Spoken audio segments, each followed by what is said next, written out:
अल्लाह का अर्श इतना बड़ा है जिसे किसी आंख ने कभी देखा नहीं, जिसे किसी दिमाग ने कभी सोचा नहीं। आज की साइंस सिर्फ ऑब्जर्वेबल यूनिवर्स तक पहुंच पाई है और मोहम्मद रसूलुल्लाह सल्लल्लाहु अलैहि वसल्लम 1500 साल पहले इंसान की अक्ल को झकझोर चुके थे।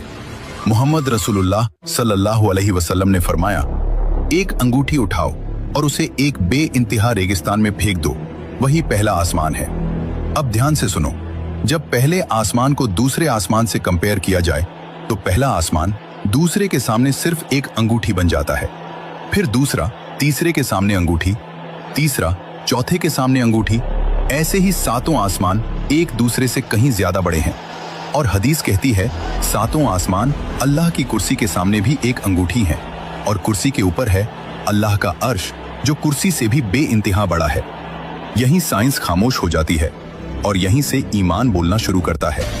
साइंस कहती है हम सिर्फ उसी ब्रह्मांड को जानते हैं जहां तक रोशनी पहुंची है, यानी जो हम देख रहे हैं वो पूरा ब्रह्मांड नहीं, वो तो पहले आसमान का भी पूरा हिस्सा नहीं। इंसान चांद तक गया लेकिन पहले आसमान की हद आज भी अदृश्य है। अब सुनो, उसी अल्लाह ने जिसका अर्श इतना अजीम है अपनी ताकत, हिफाजत और कुदरत को एक ही आयत में समेट दिया। अल्लाह, उसके सिवा कोई माबूद नहीं, वो जिंदा है, सबको संभालने वाला है, उसे न ऊंघ आती है न नींद।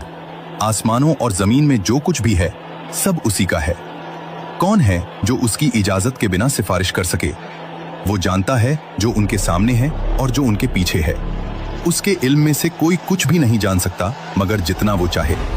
उसकी कुर्सी आसमानों और जमीन पर छाई हुई है और उनकी हिफाजत उसे थकाती नहीं।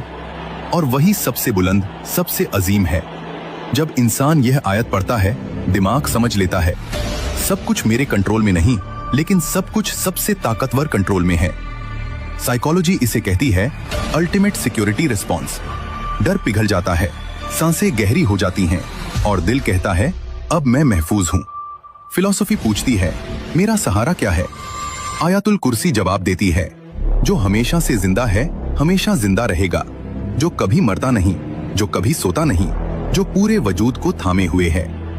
जब इंसान खुद को रब्बुल अर्शिल अजीम से जोड़ देता है तो अस्तित्व का हर डर टूट जाता है।